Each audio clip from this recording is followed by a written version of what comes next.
그대여, 살다 보면 꼭 그런 사람이 있습니다. 딱히 큰 잘못을 저지른 것도 아닌데 자꾸 마음이 불편해지는 사람. 보고 나면 기운이 빠지고 같이 있어도 편하지 않고 멀어져도 마음 한구석이 계속 쓰라린 사람. 그 사람만 아니면, 그 일만 아니면 나는 훨씬 편안할 수 있을 텐데. 이런 생각 한 번쯤 그대 마음속에 떠올라 본 적 있지 않습니까? 처음엔 그저 작은 불편함이었습니다.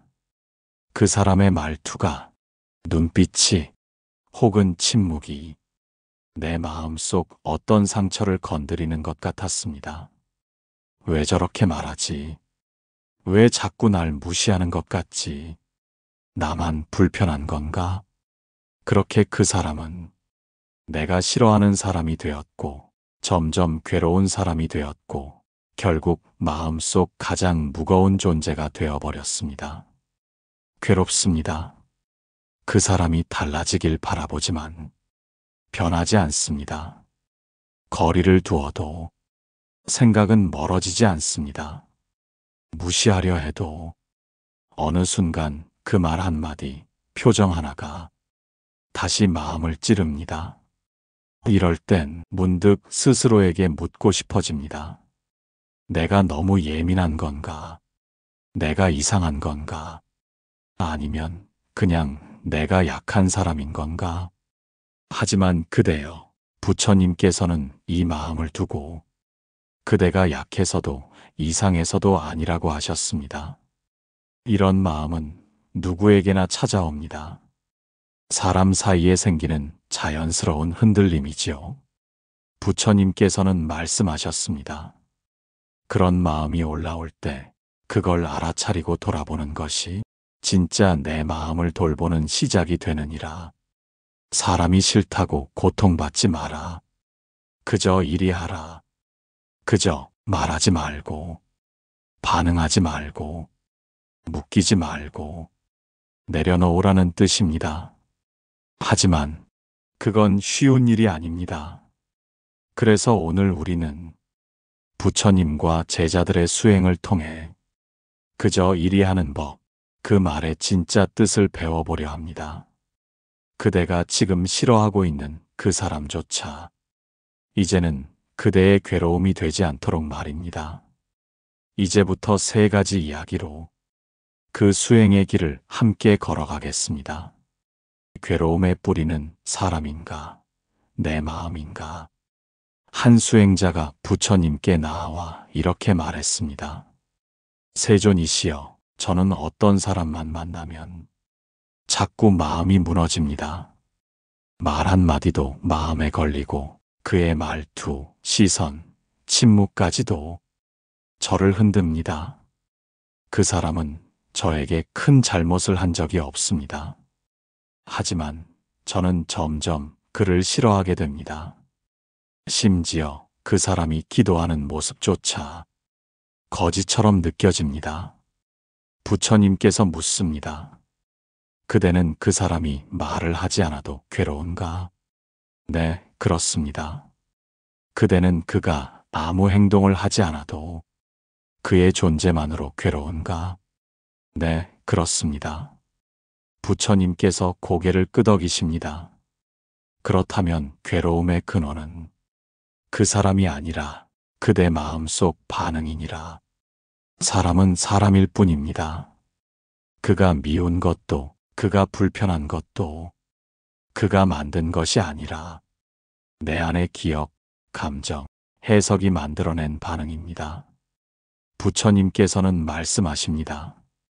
남의 말이 그대를 찌르는 것이 아니라 그대 안에 남아있는 상처가 그 말을 받아들이는 것이니라. 그 수행자는 깊이 고개를 숙였습니다. 그날 이후 그는 그 사람을 바꾸기 위한 노력을 멈추고 그 사람을 대하는 자신의 마음을 관찰하기 시작했습니다. 멈추는 자, 고통을 줄인다. 또 다른 수행자는 사람과의 갈등이 반복될수록 화를 참고 말하지 않고 멀리하려 했습니다.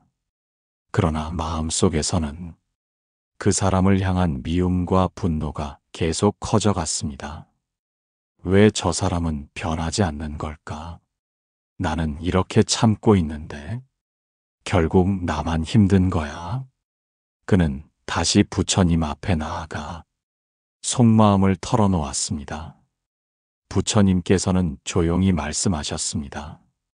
그대여, 참는 것은 멈춤이 아니고 억누름은 노음이 아니니라. 진짜 멈춤은 상대의 말과 행동에 마음이 반응하지 않도록 중심을 지키는 것이니라.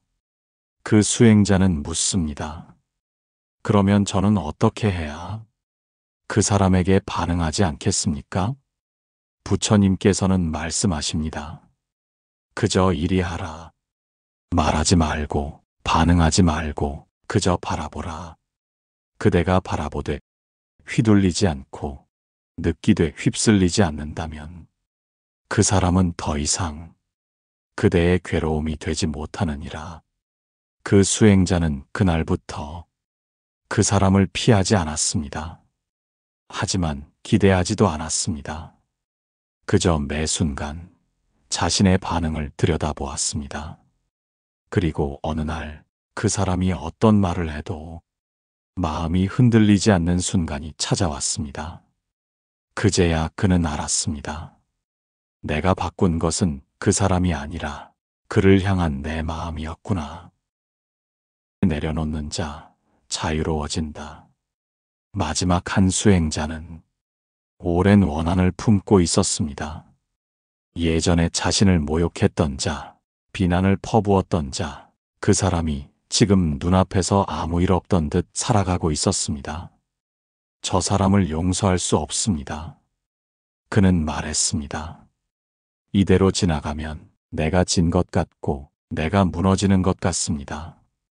부처님께서는 말없이 돌멩이 하나를 그의 손에 쥐어주셨습니다. 이 돌을 꼭 쥐고 나를 따라 걷거라. 한참을 걷자 손이 저리고 아파졌습니다. 세존이시여, 너무 무겁고 고통스럽습니다. 그때 부처님께서 말씀하셨습니다. 이제 그 돌을 놓아보라. 그가 돌을 놓는 순간 손끝에서 아픔이 사라졌습니다. 그대여, 그 사람은 여전할 수 있다. 그러나 그대를 괴롭히는 건 그 사람이 아니라 그를 향한 붙잡은 마음이니라. 그 마음을 놓는 순간 그대는 그로부터 자유로워지느니라. 그 수행자는 눈을 감고 중얼거렸습니다. 나는 이제 그 사람을 내려놓고 내 수행에 머무르겠습니다. 그때 그는 처음으로 그 사람을 생각해도 마음이 아프지 않았습니다. 그대 마음을 지켜라. 시선은 지나간다. 그대여, 우리는 오늘도 수많은 사람들 속에 살아갑니다. 마주치는 얼굴마다 반가움이 되기도 하고 불편함이 되기도 하며 때로는 아무 말 없이도 마음을 뒤흔듭니다. 그중 어떤 사람은 그 존재만으로도 피하고 싶고 생각만 해도 괴로움이 올라옵니다. 그 사람과 나 사이에 맺힌 어떤 말, 어떤 오해, 혹은 설명되지 않는 감정 하나가 우리 마음을 짓누르고 있는 것이죠. 그럴 때 우리는 자주 이렇게 말합니다. 그 사람만 아니면 나는 괜찮을 텐데. 하지만 정말 그런가요? 그 사람이 사라진다 해도 그 사람이 내 마음 속에 남아 있다면 나는 여전히 그 사람에게 묶여 있는 것이 아닐까요?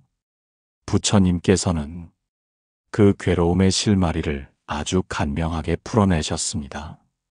사람이 싫어도 고통받지 마라. 그저 이리 하라. 그렇다면 그저 이리 한다는 것은 무엇일까요? 억지로 용서하는 것이 아닙니다. 애써 좋게 생각하는 것도 아닙니다. 그저 내 안에서 반응하지 않기로 선택하는 것입니다. 그 사람이 변하지 않아도 괜찮습니다. 그 사람은 여전히 그럴 수도 있습니다. 하지만 나는 이제 더 이상 흔들리지 않겠다고, 붙잡지 않겠다고 스스로 다짐하는 것입니다. 그대를 괴롭게 하는 것은 그 사람의 말이 아니라 그 말을 쥐고 있는 그대의 손입니다. 그대가 쥔 그 마음을 놓아보십시오. 그 손이 비워지는 순간 마음도 덜 무겁고 그 사람도 더 이상 그대 삶이 중심이 아니게 됩니다. 왜 나만 참아야 하나요? 왜 나만 손해를 봐야 하나요? 그 물음은 너무도 당연합니다. 그러나 부처님께서는 말씀하십니다. 고통을 먼저 내려놓은 자가 먼저 자유를 얻느니라. 그대가 먼저 놓는 것은 패배가 아니라 삶의 주도권을 되찾는 길입니다. 그 사람은 여전히 말을 던지고 그대는 여전히 마음이 흔들릴 수 있습니다. 그러나 그 순간 멈추고 이건 그 사람의 마음이지 내가 받아들여야 할 감정은 아니다라고 마음속에 외워보십시오. 그 말 한마디가 그대의 하루를 지키고 그대의 삶을 가볍게 할 것입니다. 사람은 바꿀 수 없지만 사람을 바라보는 내 마음은 바꿀 수 있습니다. 그리고 그것이야말로 부처님께서 이르신 참된 수행의 시작입니다. 그대여, 오늘 이 영상이 그대 마음의 매듭 하나를 조금은 풀어주었기를 바랍니다. 누군가가 미워도 마음이 불편해도 고통받지 않는 길이 있음을 그대가 기억해 주었으면 합니다. 이제 그대를 힘들게 했던 그 사람을 원망하는 대신 그 사람을 계기로 내 마음을 돌아보게 된 것에 감사할 수 있다면 그대는 이미 고통을 자비로 바꾼 자가 될 것입니다. 그 길 위에서 조금 더 가벼운 하루를 한 걸음씩 걸어가시길 기도합니다. 이 시간 부처님 말씀으로 마무리하겠습니다. 법구경 제17장 분노 중에서 화를 내는 사람에게 화로 갚지 마라. 침묵하는 이가 가장 강한 자니라. 마음이 머무는 곳 맑은 다름 채널이었습니다.